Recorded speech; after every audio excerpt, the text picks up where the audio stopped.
Remember to subscribe to the channel if you want to be entered into the Battle Pass giveaway. What's up YouTube? This is SocialSophia and today I'm going to show you all the different upscale methods in the first Descendants and how they actually look in game. You can rate it, see the frames per second, tell me which one you think is the best. This game ironically has all of the different types of upscaling, so we're going to be able to see all the different effects and how different things look in the game. So let's start off with the first one, which is going to be no upscaling. So just so you can see, everything else is going to be on. I have all the top settings, so everything's on ultra, and we're going to see how it looks. Yeah. So you can notice like the gun, how the character moves. Yes, it looks pretty solid, honestly.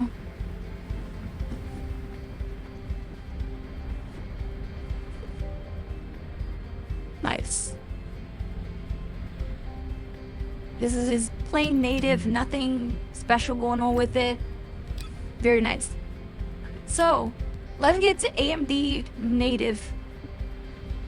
So this should be, as you notice, it looks like a slight sharpening of, the gun. The character model looks a little bit more detailed, actually. And the frames are, as you can see, around 140. So ironically, using upscaling does make everything a little bit sharper. So it's better than native, if you want to say that. And for 140 frames, I think this is pretty solid. This is a XTX graphics card, so I'm thinking maybe it's supposed to be in the crazy frames for a game like this with upscaling. But really nice performance on that. And then let's go to the polar opposite. Let's go maybe to balanced. I will go to performance, but it's gonna be like 400 frames. We don't really need that. So this up balance looks. Keep in mind the frame rate and everything else is exactly the same. And if you notice, it's a little fuzzy around the shoulder pad area. The background also, when you move, is sort of blurry, sort of squashy. I can't really explain that. As you notice, the gun is also blurry when I'm running. Like, if you had it on and you didn't notice it, then you probably wouldn't even, Like, if this is your default experience, you probably wouldn't notice anything. But coming from just seeing native, and then, native plus, yes, it's very noticeable that it's a lower quality raise. And I know we're getting 220 frames, but even at the highest 260 frames right now, definitely not worth it for the graphical hit that you're gonna get for that. Alright, let's switch things to Intel. This is XEXX, which is their, best possible iteration of the upscaling. Native, of course. And one thing you will notice about this, I'm sure I already did this test before at night, but I just want to re-report in the daytime, is everything looks extremely sharp, like super sharp, to the point where not only is this better than native, but I venture to say that they add details that aren't even in the game. Like, I've tested it out. Like, it seems that they add things that did just like seem that are there, like AI upscaling type stuff, and it makes things look a lot better. Like at night, these things, the pillars and facade are glowing, and you can just see like a light bounce off of different things, kind of like ray tracing. But my ray tracing is off, so I can also turn it on. But trust me, AMD graphics cards still are not the best at ray tracing. Some games, it kills it, like Cyberpunk kills it, but this game, you lose about 70 frames for no reason. There's no reason at all. It should be 70 frames. But overall, I think that one looked very, very, very good. But let's be honest, most people won't run native because that is very demanding on a graphics card. I'm running about 150-ish, I can say. But let's go to quality.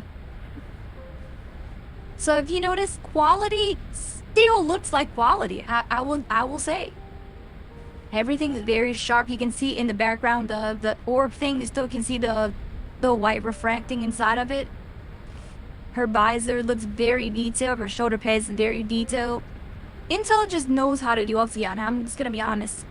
It might be in the tech, reviews and blogs for being like shady with their CPUs, but let's be honest, they do know what they're doing in terms of like upscaling. Very detailed.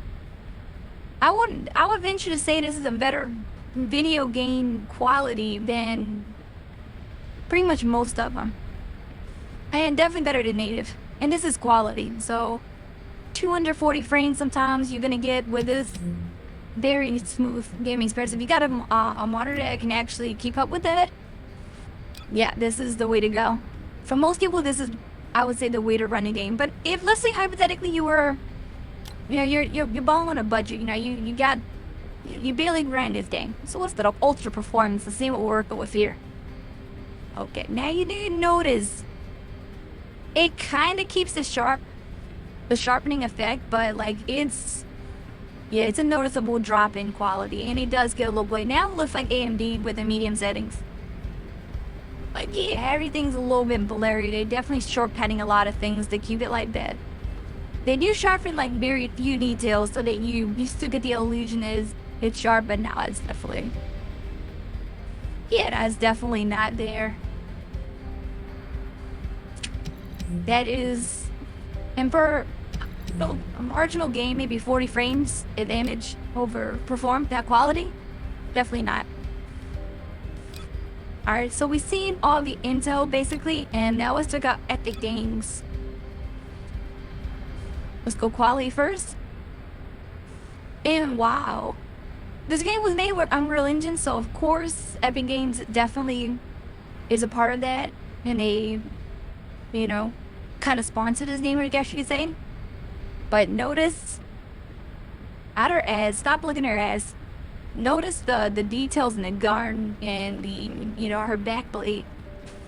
Those fraps, going around in detail, they actually look pretty sharp even while running, which is pretty good. Because that's the thing that upscalers typically use is like when you're running, when you're moving, that's when they have to estimate and assume what's going on. When everything's still like this, of course it's gonna look gorgeous because it's what it does. But when your movement is what it uses follow, it looks really good. And how many frames? And you're looking at 220 frames, so very, very good in terms of frame rate. And let's check out ultra performance, just in case you're one of those guys. It's okay. I'm not judging.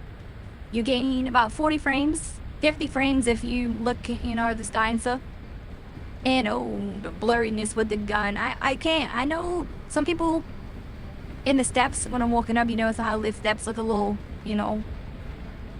the jagged edges, because not anti-alias. Yeah, I can't do it. She is kind of blurry, like looking at them. I couldn't. You do have 330 frames at that very second that I was saying that, but nah, it's not even worth it. So that's all of them in conclusion. If you had NVIDIA graphics card, you can also do obviously DLSS. I probably have a clip of the edge so you can see that one as well. So this is DLSS, and if you notice the dress and the gun details have a very shiny look to it, I really love that. I would say this is one of my favorites, honestly. I love the sharpening of this. Rocking about 180 frames, so it's pretty good on that. I would say this is definitely on par with Intel. So Intel and DLSS are the top two. If you have one, then go with that one. Like, I probably rock quality. I probably rock ultra quality. But even if you just rock quality, it's super high detail. Like, I wouldn't do native because I stream, and while streaming, it requires a lot of CPU power to do that.